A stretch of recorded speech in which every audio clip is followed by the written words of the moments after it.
The Northeast should prepare for a rainy weekend. Tropical storm Philippe is expected to pick up speed and make landfall in Maine Sunday morning.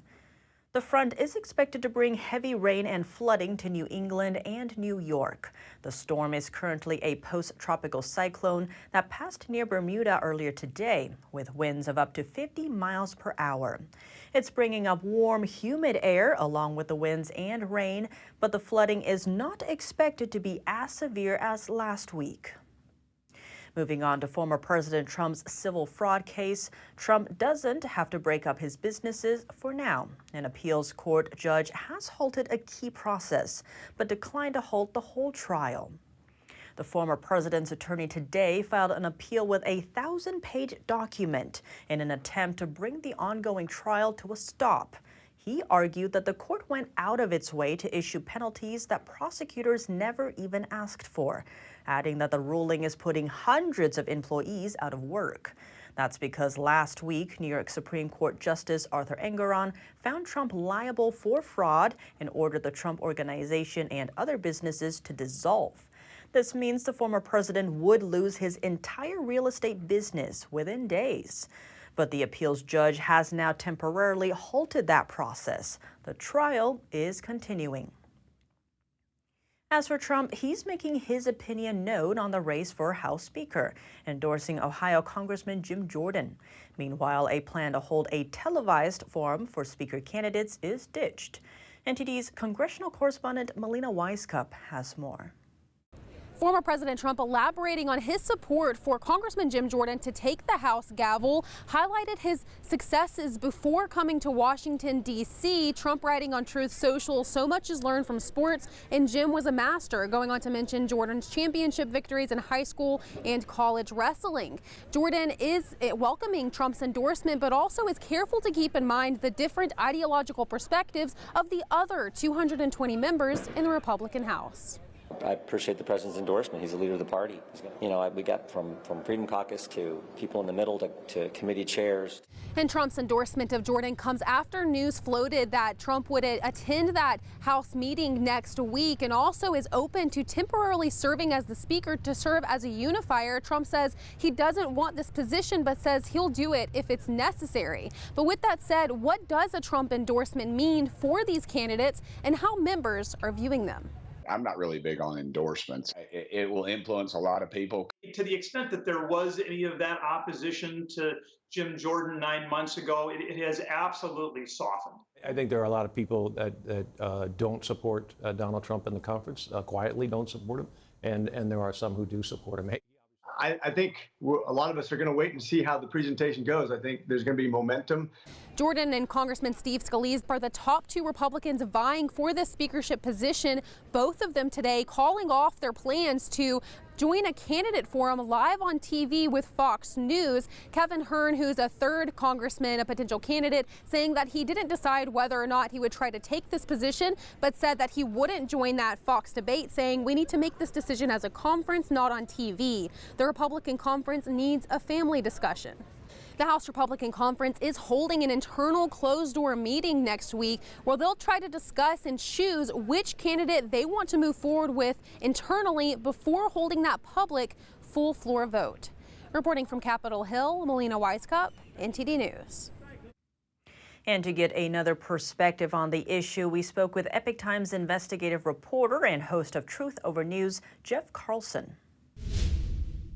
Jeff Carlson, thank you so much for joining us. Good to be back on the show. Thank you for having me, Tiffany. Good to be here. A lot going on this week. Indeed, and to dive right in, Congressman Jim Jordan is seeking the House Speaker gavel, and he's been endorsed by Trump. But what are the other Republicans looking for in this next speaker? Well, I think what people are looking for, I mean, there's a couple other candidates that are out there. Scalise would be one of them. But at this point, it appears that Jordan is clearly leading the pack. And if, I had to bet money, I would guess that sometime next week he becomes the speaker, although there's a lot between here and then. But, it's an interesting question you pose, because what do you mean by Republicans? If you mean the electorate, they want one thing. If you look at the GOP, they seem to want another. I think that's one of the things that came out of this whole upheaval over the speaker with McCarthy's ouster, is, the cloth was kind of pulled back, and you could see a situation where generally us, the people, the electorate, have been very fed up with inaction by McCarthy, and it's been building for a long, long time. But McCarthy's removal caused massive upheaval with Congress. They were incredibly upset, almost to a man, by Matt Gaetz' actions. And, it really revealed the divide between our representatives and the desires of our representatives and what the constituents actually want. And what the constituents want is action. And I think if we have Jordan, become the speaker, what's going to happen is there's going to be a lot of eyes on him. And he's going to be in a position where he's going to have to move forward and probably move forward pretty quickly. Now, he's going to be a busy guy because he's got some committees that he's overseeing, a lot of investigations ongoing, that may get assumed by other people, but he's going to have a lot on his plate, but he's also going to have a lot of pressure on him.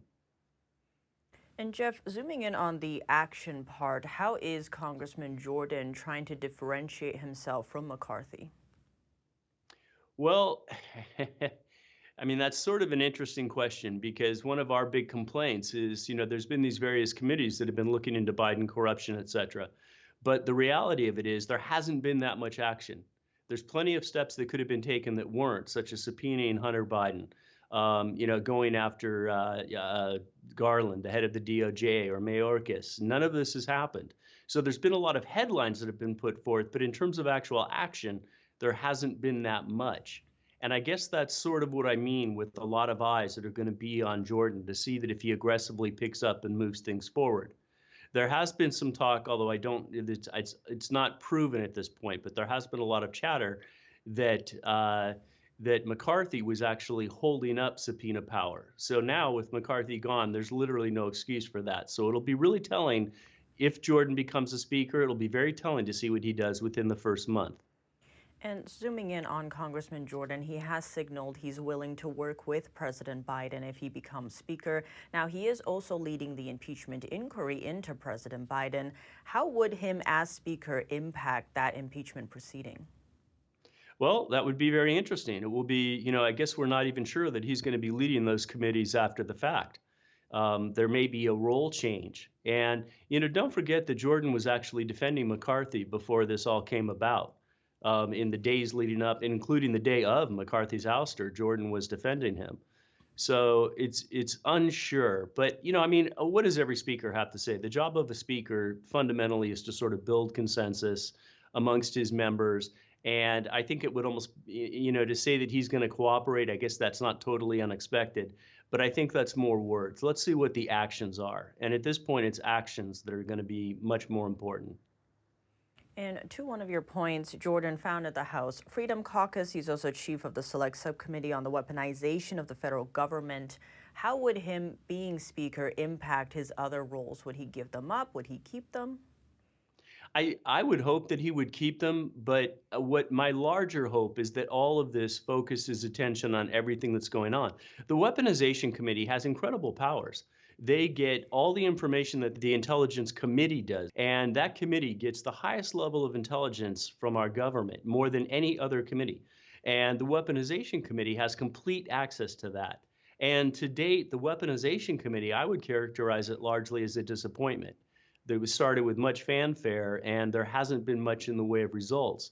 So I think this elevation of position, and I think this elevation of focus on those positions may actually be some sort of impetus to forcing more movement forward and maybe more latitude to do it. Because again, I do think McCarthy was holding some things back. So I don't think it's as simple as saying all the blame, rests on the shoulders of the Weaponization Committee. I do think they had some hindrances. Jeff Carlson, thank you so much for joining us. Yeah, thank you very much for having me. Good to be here.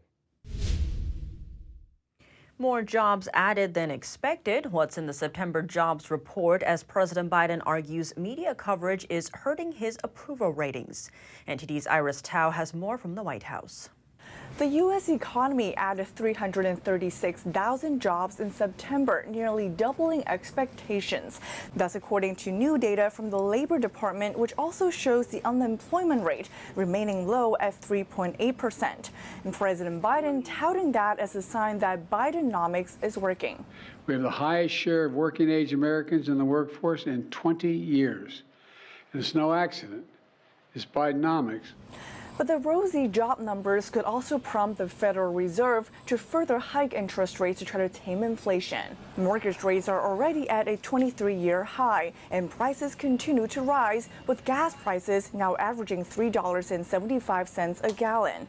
While President Biden says inflation is coming down at the same time. Republicans argue all that means is that prices are not going up as fast as they were, and we're going to be stuck with these high prices.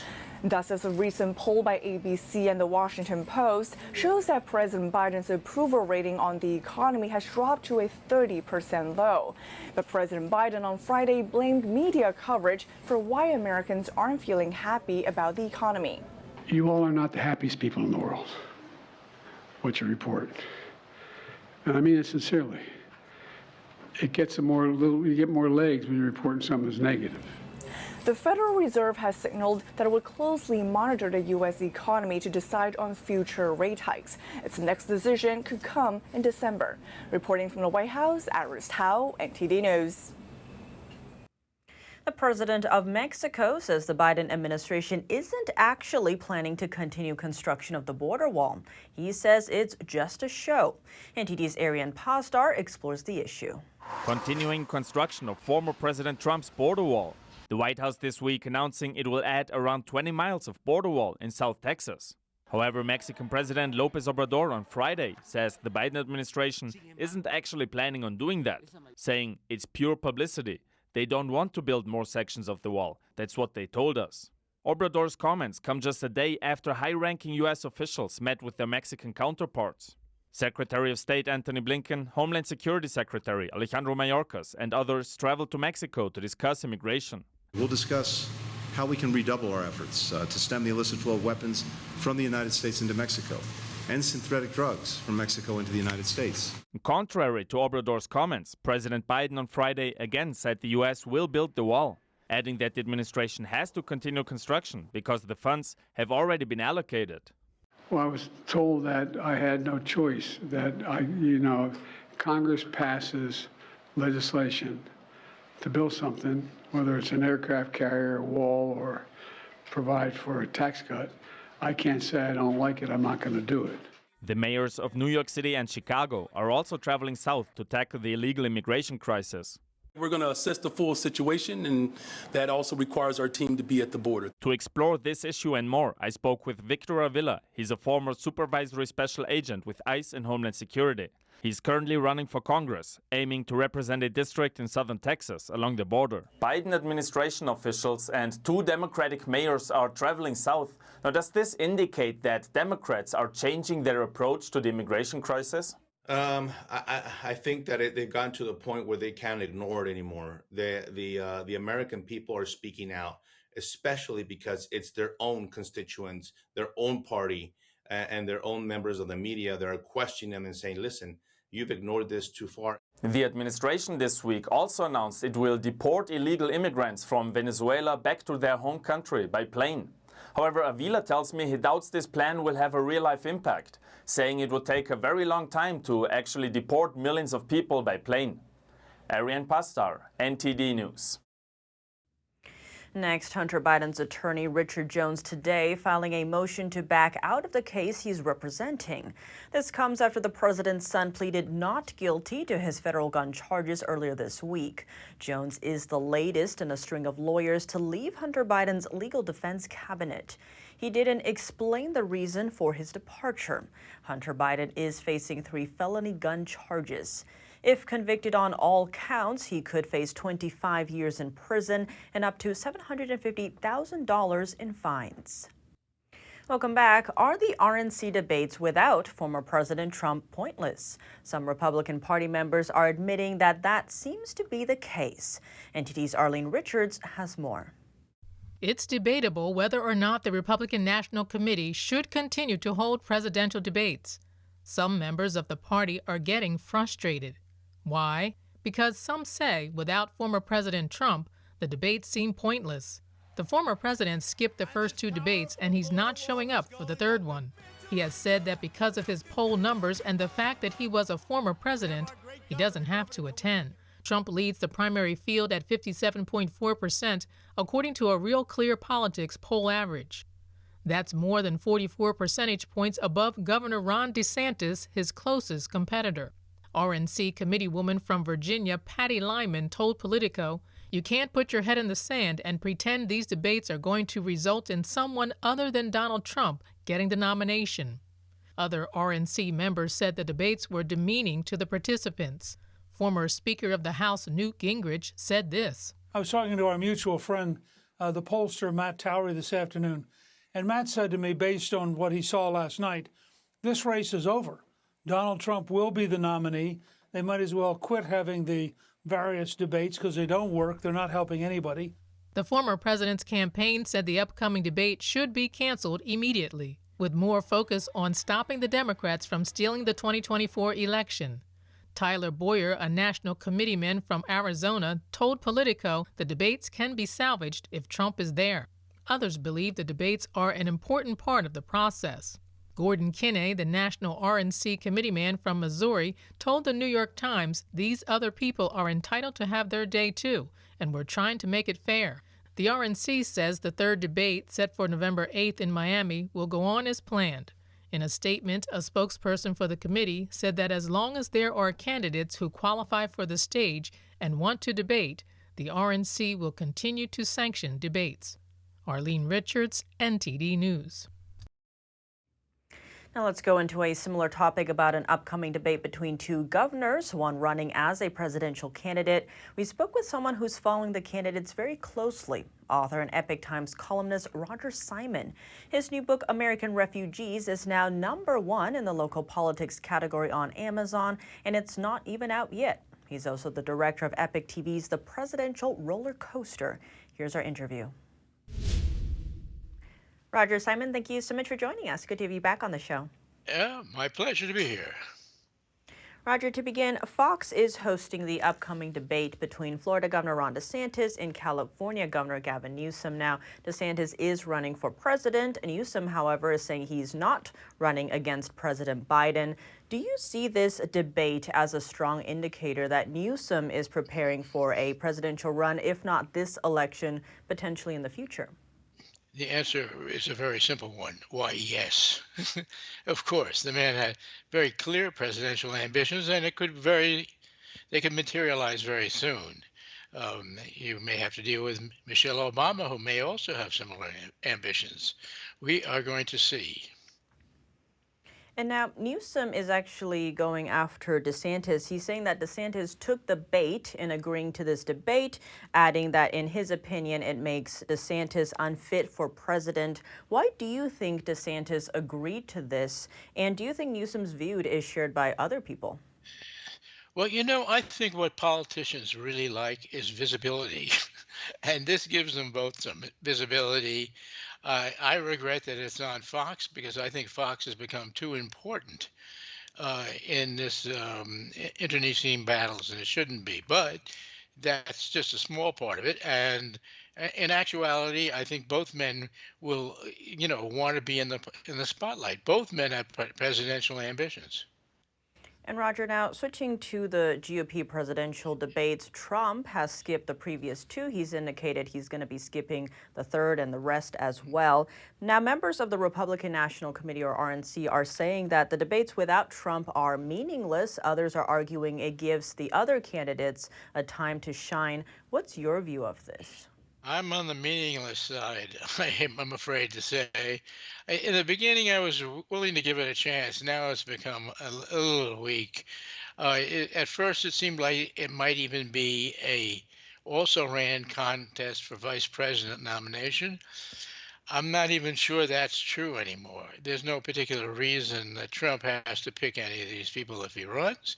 And the polling in his favor has only grown. Now, this could reverse itself possibly, but there are only two ways it could reverse itself. One, a legal issue that is stronger than presently indicated, or a health issue.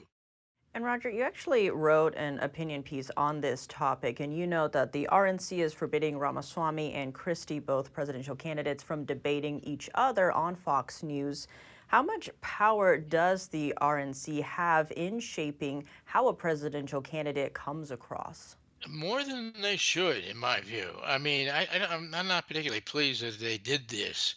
Not that I'm dying to see Ramaswamy debate Chris Christie. It's not.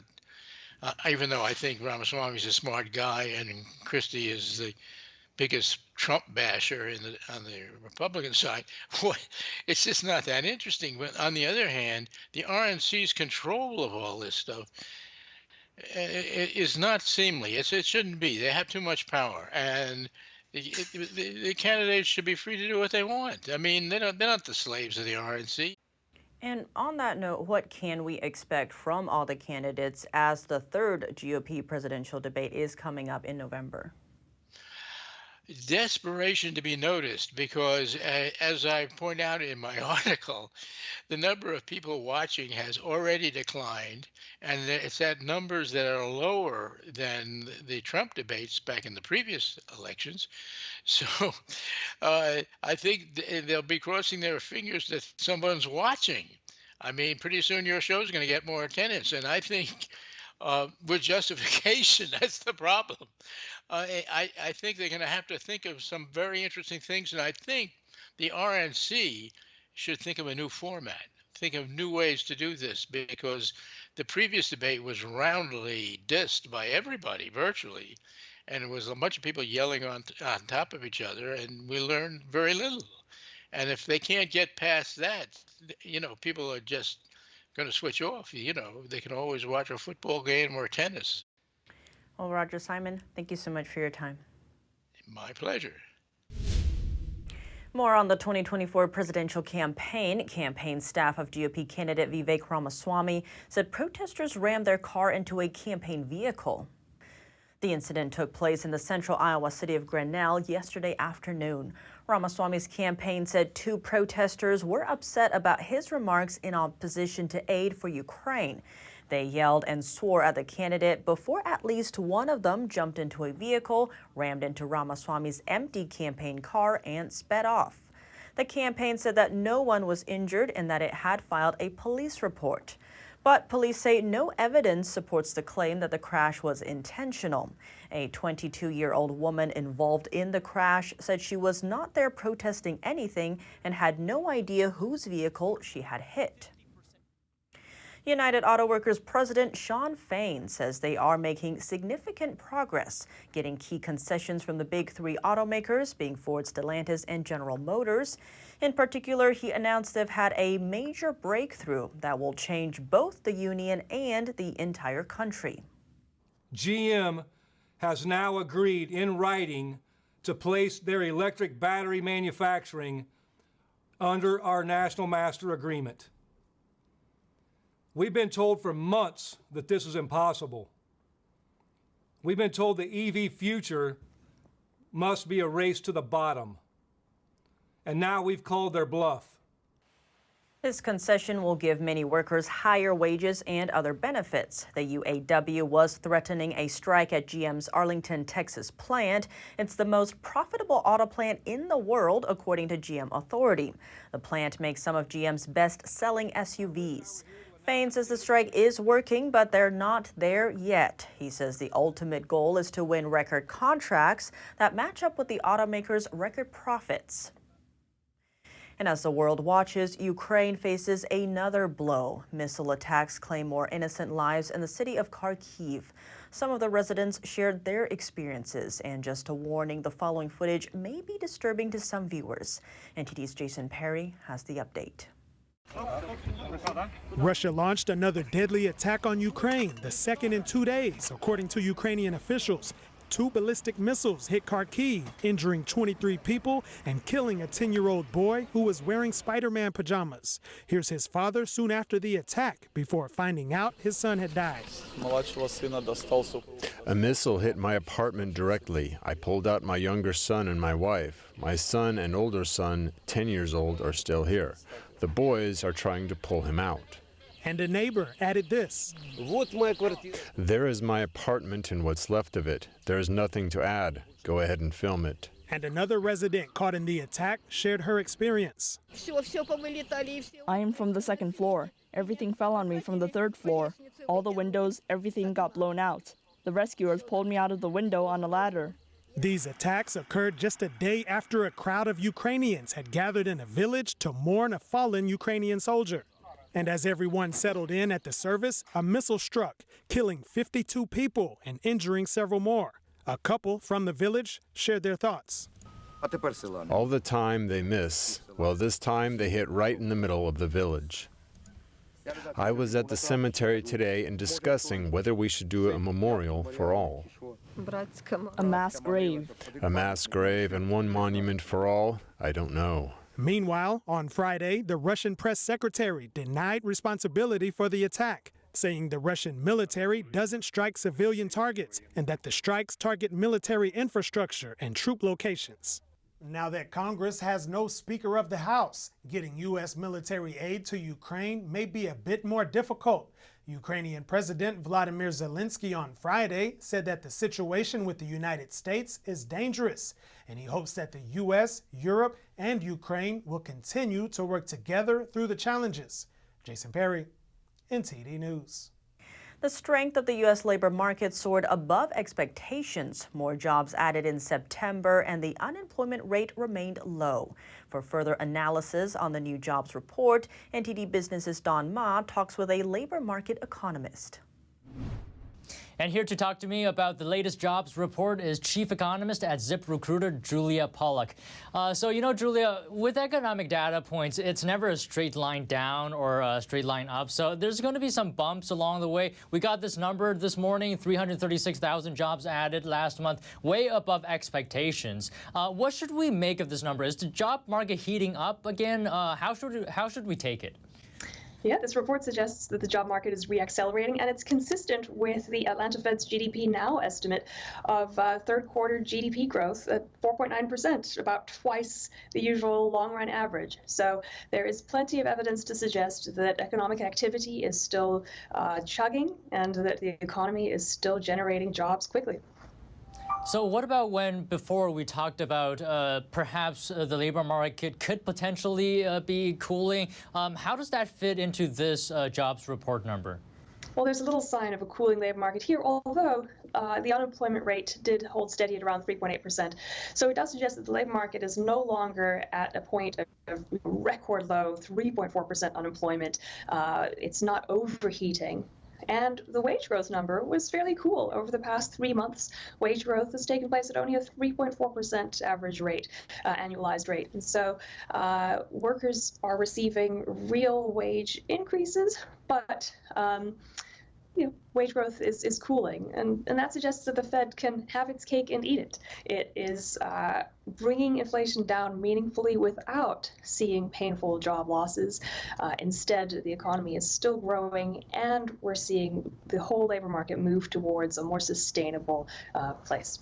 Do you expect the unemployment rate, which of course remained flat last month, do you expect this to tick up a little bit because the Federal Reserve is looking for a softer labor market? Well, the Congressional Budget Office and the Federal Reserve both anticipate that the unemployment rate will tick up over the next few months. But it's not clear. Their estimates have been too pessimistic over the past year, and perhaps we'll see unemployment hold steady below 4%, as it has done for almost 2 years now. And of course, I want to talk about the strikes, right? Has there been an impact of the strikes on the labor market from what we've seen? Yes, certainly. So in the jobs reports recently, a large number of people, historically unusually large number of people, have been employed but out of work due to labor stoppages. And that was even before the UAW strike began. So that strike is not reflected in this report. Do you think we can have a soft landing? This report very much suggests that we're on a path towards a soft landing. But there's tremendous uncertainty. There are economists like Steve Hanke who are predicting a very severe recession based on how quickly borrowing costs have gone up and how quickly the money supply has shrunk. There are others who point to these huge estimates of current rates of economic activity and GDP growth, and who think we're in a boom time. Anytime there's that degree of uncertainty, it actually is a tax on business, and it causes many businesses to conserve capital, to take a wait-and-see approach. So, many employers we work with have great ambitions and great growth plans, but they're taking it easy right now. They're slow pedaling those plans. Well, all right. Thank you so much again, Julia Pollack, Chief Economist, ZipRecruiter. One profession that needs more workers, nursing. Thousands of nurses are on strike to protest staffing shortages, but many nursing schools aren't able to accept hundreds of new students. The reason, not only is there a shortage of nurses in clinical settings, there's also a problem with having enough nursing professors to teach them. According to the American Association of Colleges of Nurses, more than 78,000 qualified applicants were turned away last year. Even in schools that have enough nursing faculty members, there are often not enough clinical placements for existing students in hospitals. Those who train new nurses have strict limits on how many students they can supervise at a time. Aggravating the existing shortage, many nurses were burned out during the pandemic and left the profession entirely. The U.S. Department of Health and Human Services is pumping more than $26 million into an effort to train more nursing faculty to help address the problem. And no one's going into accounting, according to the Wall Street Journal. It was once considered one of the most stable career choices, a launch pad into the upper middle class, but now the Journal says people are losing interest in it. NTD's Faye Quarter talks with some accountants to find out why. The Wall Street Journal on Friday published the article, Why No One's Going into Accounting. It's the profession that involves recording, analyzing, and reporting financial transactions and information. There have been double-digit drops in enrollment in some of the biggest college accounting programs. Stagnating pay, better upfront money in other fields, and an expensive investment in college are turning people away. It's accurate. The article portrays a very valid picture of what's going on in America today. Young people need to be able to earn a wage to afford to pay rent, to afford their student loans, to afford a livelihood. And even in the beginning, they need a certain level of income. Paul Miller is a managing partner at Miller & Company. It's been rated a top 100 accounting firm and has been in business for over 25 years. The firm has been having difficulty hiring new people. Miller believes people aren't applying for accounting jobs because they feel there's no upward mobility or that there isn't a good chance of making more money. It's pretty sad to hear that when I read the article. Armane Alagian is the CEO of the Alagian Group accounting firm. She's worked in accounting for over 20 years and loves the profession. Alagian says the big four accounting firms seem to be focusing more on compliance and regulatory work. Some may consider this type of work less attractive. AI is also entering the scene. Even though it's not doing too much right now, it could replace a lot of accounting jobs in the future. Alagian says students are more interested in tech jobs because that area seems to be more forward-looking and futuristic. She's still positive about accounting, though. It'll never be in decline. I think it's just shifting like everything else is shifting with technology. It's like the backbone of any business. It's keeping score, and it's, you want to, in business, you want to sell your company. You have to have your accounting right. You want to merge. You want to go public. You want to know how your business is doing. How else would you know? Alagian says that accounting is the language of business. Even though AI is very advanced, humans are still needed for the foreseeable future to understand and work with the data. Accounting is one of the greatest professions. It's been phenomenal for me in my life, and you have to be interested in what you're doing. You have to be really invested in what you're doing.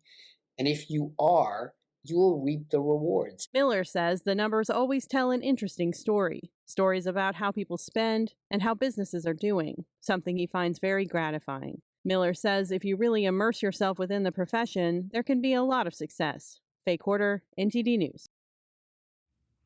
Georgians won't have to pay gas tax until next month. Governor Brian Kemp has signed an executive order extending the state's gas tax suspension. The governor declared a state of emergency last month and suspended the state's tax on gas due to rising cost of inflation. The suspension was scheduled to end next week, but it will now remain in effect until November 11th. Motorists in the Peach State are now saving 31 cents per gallon on gasoline and 35 cents per gallon on diesel fuel. According to AAA, the average cost of a gallon of regular gas in Georgia is $3.18. That is more than 55 cents less than the national average. However, economists say there is a positive trend for consumers nationally, and we could be seeing averages drop to $3.25 by Halloween. Welcome back, and now for your sports news, we welcome NTD's Dave Martin. Dave, the major headlines in the NFL the last few weeks have been dominated by a couple of Taylor Swift appearances. Meanwhile, the league has actually defended how much she's dominated their programming. What do you make of it? Yeah, well, I've reported on it a whole lot as well. It's definitely generated more excitement, certainly more fans. I mean, Sunday's game between the Jets and the Chiefs, that was the most watched Sunday program since the Super Bowl. Now, certainly the Chiefs being the Super Bowl champs is part of it. Travis Kelce, he's the best tight end of his generation for sure. Now this week, nobody really knows if she's coming to Minnesota to see the Chiefs play the Vikings, but if she does, I'm sure we'll hear about it. And is that the game you'd like to see? Actually, I want to say San Francisco-Dallas. I think the NFL knows that's the best matchup. That's why they put it in the Sunday night primetime slot. Dallas has such a great defense. I will grant they lost a little bite when Trayvon Diggs went down with an injury. San Francisco's offense is so difficult to defend. They've got running backs who can catch the ball, also receivers who can run the ball. You know, also, I'd like to see if Cincinnati can turn their season around. They're 1-3. Joe Burrow hasn't been 100%. It really goes to show how much they are dependent on their quarterback. And looking at the college games tomorrow, the Red River rivalry highlights the schedule. Who do you like in this one? I think Texas wins. I mean, if Alabama couldn't slow down their offense, I don't see Oklahoma doing it. Now, granted, this is a rivalry game, and those are always unpredictable. It's part of the fun of them.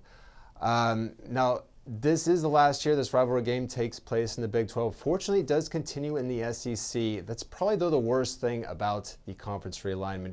Generally, you lose these kind of rivalries. Now, for sure, you can get new rivalries in a new conference, but they're usually born out of proximity, and these Pac-12 schools are going to be spread all around. It really goes to show how money trumped everything in this. And now, shifting gears to baseball, the divisional round starts tomorrow. What are you looking forward to seeing?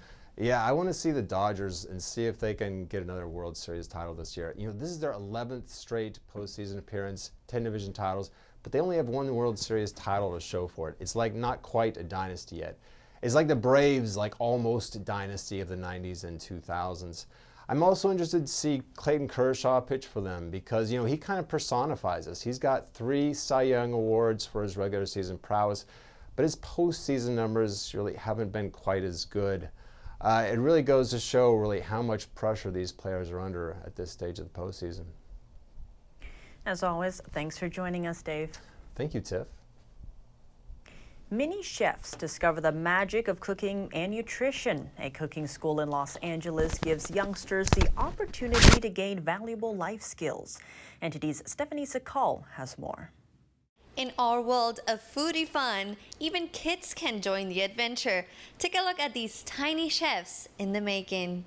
Little Kitchen Academy is on a mission to teach children as young as 3 about cooking and healthy eating habits through hands-on experiences.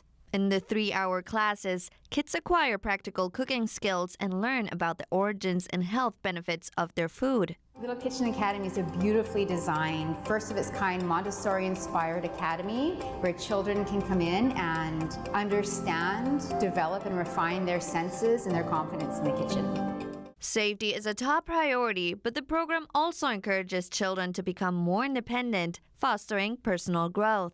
The Academy's unique setup allows kids to select ingredients from a living food wall, enhancing their culinary knowledge and sensory experiences. The one thing I learned was how to use some of the tools properly. We learned how to hold a knife so we don't cut our fingers off. We learned how to grip it, which I think is important to learn in the kitchen. Currently available for children aged 3 to 18, Little Kitchen Academy plans to expand to more locations in the future. Teaching kids how to cook is not just about making meals. It's about equipping them with valuable life skills to promote healthier living, independence, and personal development. Stephanie Sikal, NTD News, Los Angeles. And NTD will bring you the highlights of the Miss NTD pageant grand finale this Sunday at 8 p.m. Eastern Time. Watch the winner be crowned with the 5 Sapphire Phoenix crown, and the finalists demonstrate their pure beauty and virtue. Be sure to tune in. And if you have any news, tips, or feedback for the show, you can email us at eveningnews@ntd.com. That's all for today's news. Thanks for tuning in. I'm Tiffany Meyer. Good night.